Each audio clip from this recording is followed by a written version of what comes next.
نحييكم من جديد. نقلت وكالة فرانس بريس عن قيادي كردي لم تسمه قوله إنه لا تنازل عن مطلب اللامركزية في المحادثات مع الحكومة المركزية في دمشق، زاعما أنه لا يمكن إدارة فسيفساء المجتمع السوري بنظام سياسي يحتكر جميع الصلاحيات وفق تعبيره.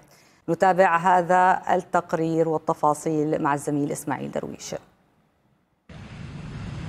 بعد جولات من المفاوضات والزيارات التي كانت توحي بأن الأمر وضع على سكة مناسبة، إلا أن الأنباء التي جاءت من شمال شرقي البلاد توحي بأن الهوة لم تردم بعد بين الإدارة الذاتية والحكومة السورية.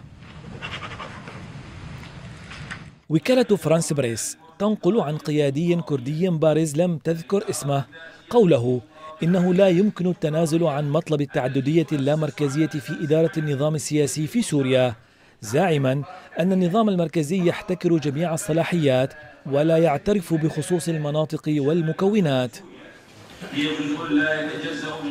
وعن المفاوضات بين الإدارة الذاتية ودمشق يقول القيادي الكردي إنها تسير ببطء بسبب صعوبة القضايا العالقة، مؤكدا في الوقت ذاته أن وفدا من الإدارة الذاتية سيتوجه قريبا إلى دمشق لاستكمال المحادثات مع الحكومة. أمام التصريحات الجديدة للمسؤول الكردي يفتح ملف الشمال الشرقي مرة أخرى، لكن المعطيات تبدلت بشكل كبير، فالنظرة الدولية لدمشق كانت إيجابية وتمثل ذلك برفع العقوبات عن سوريا، وتلك نقطة في رصيد الحكومة. مبادرة الحوار السوري لبناء سوريا جديدة. التصريحات القادمة من الشمال الشرقي تتنافى والرغبة السورية أولا فضلا عن الدولية، فمعظم المطالب الأمريكية كانت تدور حول ملف السجون وضرورة السيطرة على كامل الأرض، فكيف ستتعامل دمشق مع البريد الواصل لتوه من ما تعرف بالإدارة الذاتية؟ إن سوريا تعاهدكم أن تكون أرض السلام والعمل المشترك، وأن تكون وفية لكل يد امتدت إليها بخير. إذا نناقش هذا الموضوع مع ضيفي في الاستوديو السيد سمير العبد الله، وأيضا ينضم إلينا من بروكسل السيد هوشنك أوسي الصحفي. مرحبا بكما. أبدأ معك سيد هوشنك. هذه التصريحات لقيادي كردي لم يصرح عن اسمه وعدم التنازل عن مطلب اللامركزية، وهنا هو يقصد الفيدرالية وليس اللامركزية الإدارية الموسعة، يقصد الفيدرالية السياسية. إذن الاتفاق بين السيد مظلوم عبدي والرئيس الشرع لن ينفذ ولن يكتمل. هل تعتقد ذلك؟ لا أعتقد ذلك، وكذلك لا أعتقد أنه يقصد الفيدرالية، لأنه لو كان يقصد الفيدرالية لكان حددها يعني، ولا حرج لديه في أن يقول أنه تحديد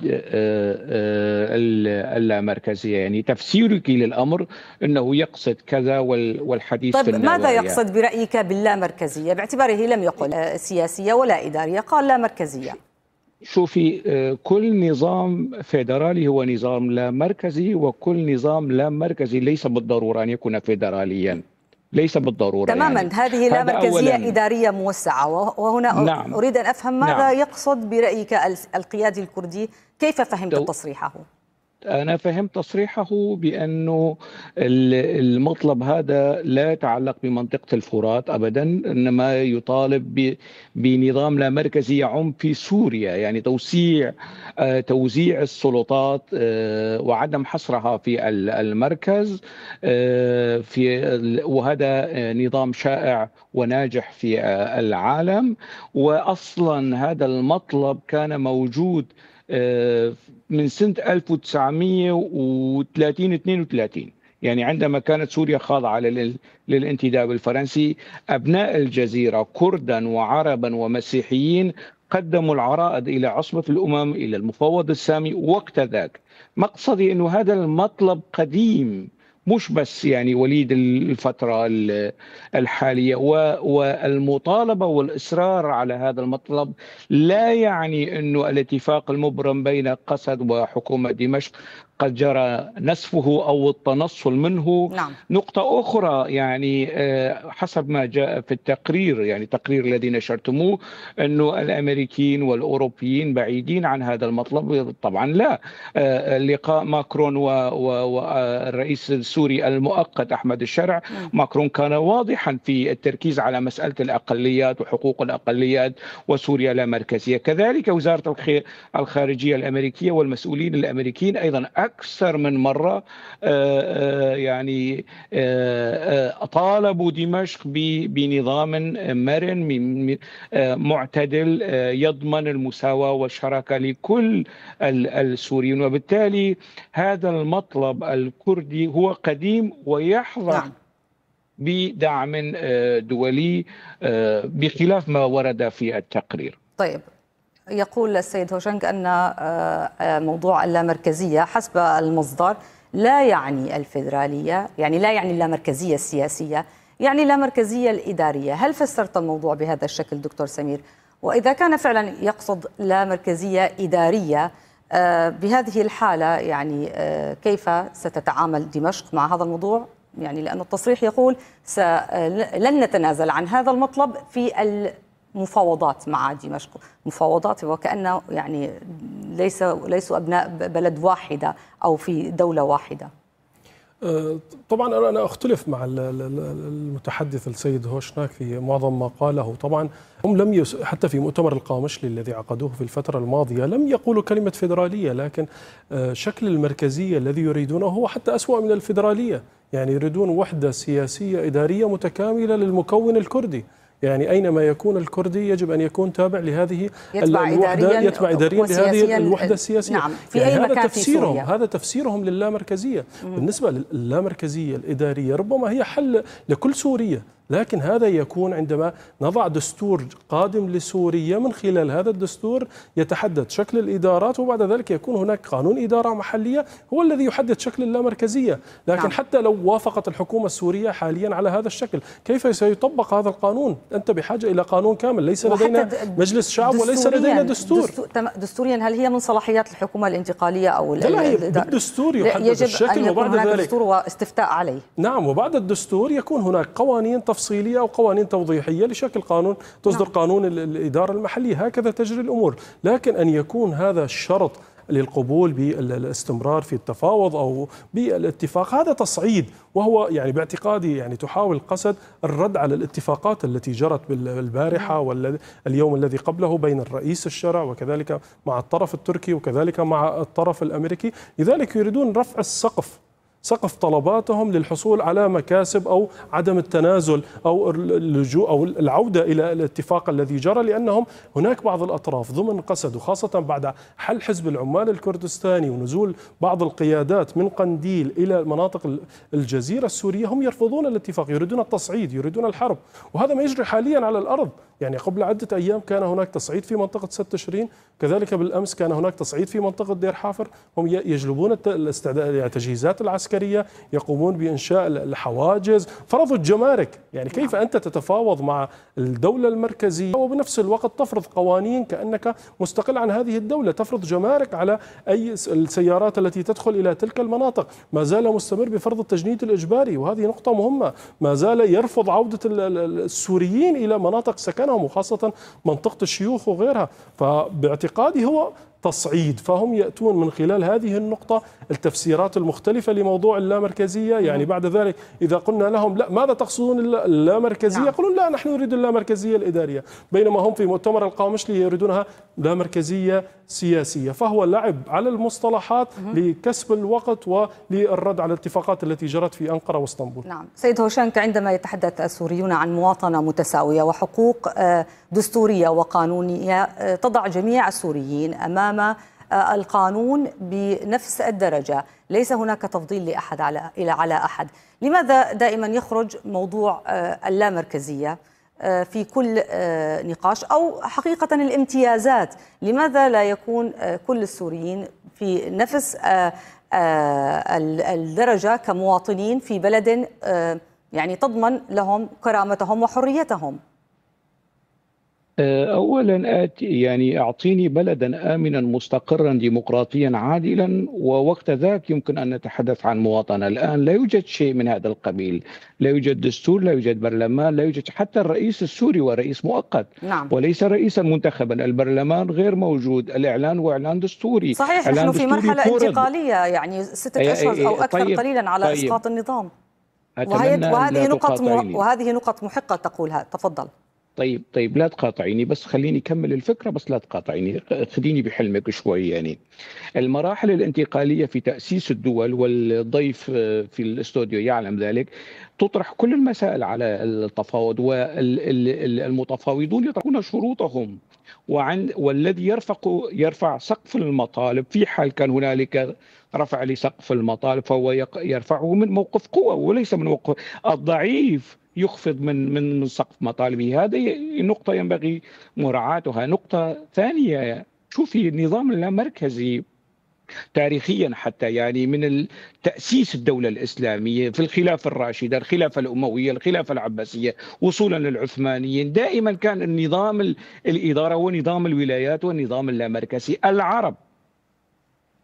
الشعوب العربية ماذا كانت تطالب؟ يعني الدولة العثمانية في على زمن الاتحاد والترقي، كانوا يطالبون يعني بشوية كرامة وشوية حرية وبنظام لا مركزية. أعدد للضيف الأحزاب العربية التي كانت تطالب طب ما هو شكل هذه اللامركزية؟ ما هو هذا الشكل اللامركزية في النموذج الذي يتم طرحه الآن؟ مثلا هل سيكون هناك برلمان؟ هل سيكون هناك حكومة؟ ماذا عن الموارد الموجودة في المنطقة من نفط؟ المنطقة الشرقية سوريا الغذائية أيضا.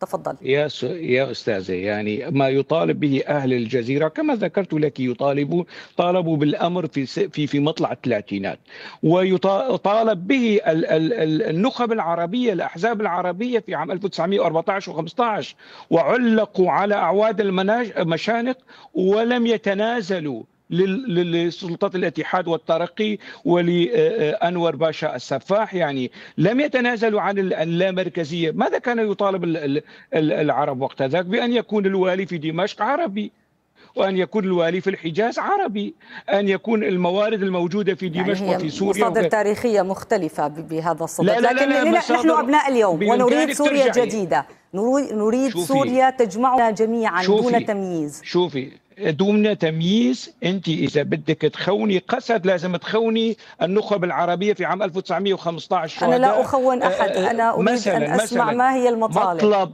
مطلب اللامركزية مطلب وطني ديمقراطي مشروع، وعملية شيطنة هذه المطالب على أنه غير سوريين والدولة الوطنية وحقوق المواطنة، اللعب على المصطلحات وعلى المفاهيم هو ما نسمعه من الإعلام التابع للسلطة حاليا. يعني أنا لا أنزه قسد، أنا لا أدافع عن قسد، ولا ننطق باسم أحد لو سمحت. يا سيدتي لا سيدتي الفاضلة، ارجعي للتقارير الأخبارية التي تنشرها تلفزيون سوريا. هذه سياسة تحريرية، نحن لسنا ناطقين باسم أحد سيد هوشنك.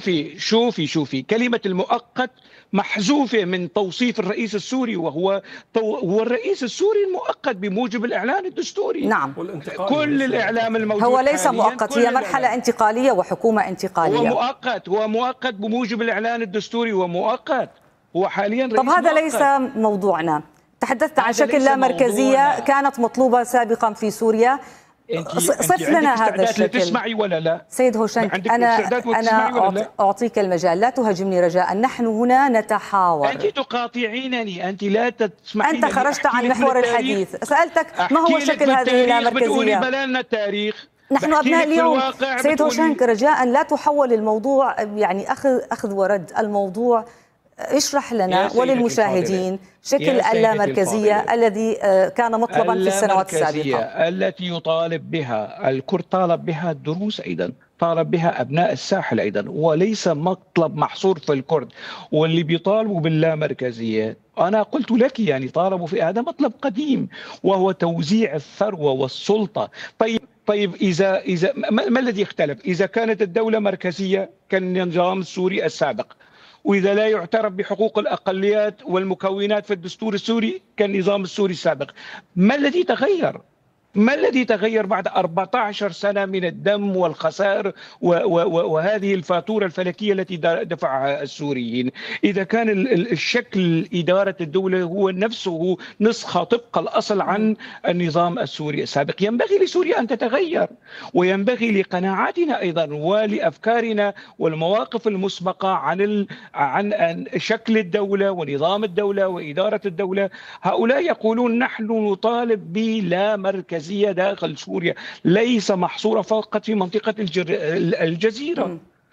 وموضوع الشيطنة وموضوع الأبلسة ينبغي أن يعني الجانب التنويري، الجانب الإصلاحي للإعلام السوري ينبغي أن يكون يعني يتصدى لهذه المهمة، لا أن يمعن في الشيطنة والأبلسة يعني. طيب دكتور سمير، فعلا لماذا هذه الحساسية من موضوع اللامركزية التي يتم طرحها والتي لم يعني تكون مطروحة من طرف آخر حسب ما قال السيد هوشنك من أكثر من طرف؟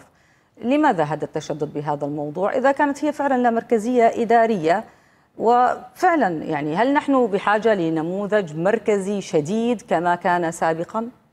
أنا ذكرت في البداية يعني اللامركزية هي حل لسوريا، يعني لتنمية كل المناطق السورية. لنشرح اللامركزية، لأني سألت السيد هوشنك أكثر من مرة ولم يجبني. ما هي اللامركزية؟ هنا جوهر المشكلة الإدارية وليس السياسية. هنا جوهر المشكلة، هم يطرحون كلمة اللامركزية، لكن أوكي ماذا تقصدون بكلمة اللامركزية؟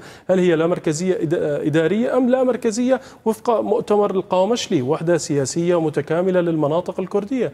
الشيطان يكمن في التفاصيل. كلمة اللامركزية هي كلمة جميلة وجذابة، وأضيف له عندما يعود للتاريخ كان هناك في أواخر الدولة العثمانية حزب اسمه حزب اللامركزية، لكن مطالبهم كانت واضحة. صحيح. هي إعطاء الولايات العربية القدرة، والموضوع التجنيد الإجباري يكون في هذه الولايات وغيرها. فأنتم يا قسد ما هو الشكل؟ وضحوا لنا بالتفصيل 1 2 3. هذا هو شكل اللامركزية الذي نريده. تقبلون باللامركزية الإدارية وفق التقسيمات الإدارية الموجودة حاليا؟ هنا يختلف الحديث، لكن هم يطرحون شكل مبهم، شكل غامض وفق تفسيرهم. مرة يقولون هكذا عندما يوضعون في الزاوية، يقول لا نحن لا مركزية إدارية لا نريد، لكن عندما يكون سقفهم مرتفع لا مركزية سياسية.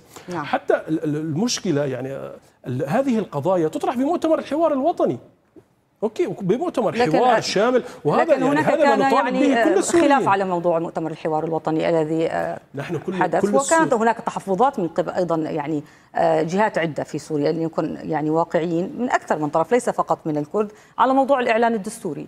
بالتأكيد. لذلك نحن عندما نطرح أن يكون هناك مؤتمر حوار وطني شامل تطرح كل هذه القضايا أمام المتحاورين، ويتفق السوريين على شكل مبدئي. بعد ذلك ننتقل إلى وضع الدستور، والدستور يستفتى عليه كل السوريين. يعني نحن نريد مواطنة متساوية للجميع، لا فرق بين كردي وعربي، لا فرق بين علوي وسني وغير هذه المناطق. يعني لاحظ الفرق هنا، نحن ندعو لمواطنة متساوية وهو يقولون لا مواطنة متساوية، لكن يجب أن نكون نحن مميزين، يجب أن يكون لنا إدارة مناطقنا الخاصة. طب أوكي، مناطقكم أي مناطق؟ أي مناطق؟ للجميع حق الإدارة. هل مناطق الجزيرة السورية هي كلها مناطق كردية؟ هل تم استفتاء أهالي دير الزور، أهالي الرقة، أهالي دير حافر، مسكنة، الشيوخ، أهالي عين العرب على هذا الشكل؟ هل هم موافقين؟ يعني عندما تطالب باللامركزية وتطالب بهذه الشعارات، حتى يعني قسد دائما تطرح شعارات إنسانية ومساواة وغيرها، لكن هل تطبق هذه الشعارات على الأرض؟ لماذا لم تطبقوا اللامركزية أنتم في مناطق سيطرتكم؟ يعني تسيطرون على هذه المناطق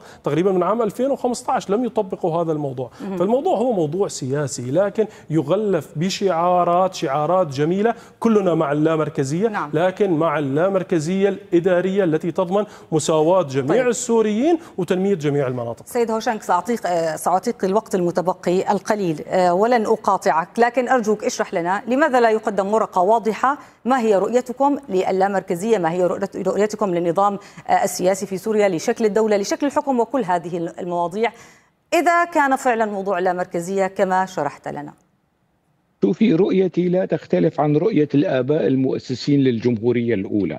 هي الجمهورية السورية التي تقف على مسافة واحدة من كل مكونات الشعب السوري. لا يوجد هنالك إحالة قومية، لا يوجد هنالك إحالة دينية أو مذهبية لهذه الدولة. الدول الوطنية تبتنى على هذا الأساس. ثانيا، الورقة الكردية في تقديري هي واضحة تماما، أو ورقة قسد ومكونات منطقة الجزيرة واضحة تماما لمن يجيد الانتباه. الموضوع ليس بذلك الغموض والالتباس وينحط في زاوية وكذا، لا مركزية إدارية موسعة تضمن العدالة في توزيع الثروة. منطقة الجزيرة قرن من الزمن تطعم وتكسي وتدفئ كل سوريا. نعم. تعالي وقولي هي سلة سوريا الغذائية. نعم، سلة سوريا الغذائية، لكن سلة سوريا الغذائية الحكومات المتعاقبة في دمشق على زمن المركزية. نعم. ماذا منحت هذه المنطقة من ما يترتب على هذه؟ يعني واحد بيعطيك فنجان قهوة يعني بتحترميه. على مدى قرن من الزمن هذه المنطقة كانت مغبونة. نعم. الدير والرقة قبل الحسكة. فعملية الاستفتاء وما يتفضل به ضيفك الكريم أنا معه، لكن من حيث المبدأ لنتفق بأن هذه هي الجمهورية السورية، بأن نظام الحكم والإدارة أن يكون نظاما لا مركزيا عادلا مساويا من دون إحالات قومية. وقت ذاك نتجه نحو تأسيس وعي وطني وسلوك وطني ودولة وطنية وحقوق مواطنة. وقت ذاك إذا تحدث الكردي أو التركماني أو الأرمني عن أي امتيازات أو خصوصية نقول له أنت خارج السرب وخارج المندمج الوطني. أنا هكذا أفهم الأمر، وأعتقد أنه ما هو موجود على الأرض غير بعيد عن هذا الفهم. نعم، شكرا جزيلا لك السيد هوشنك أوسي الصحفي، كنت معنا من بروكسل. شكر موصول لك أيضا دكتور سمير العبد الله، مدير قسم التحليل والسياسات في مركز حرمون للدراسات المعاصرة. نهاية هذه الساعة من سوريا اليوم، على رأس الساعة يلتقيكم الزملاء من دمشق.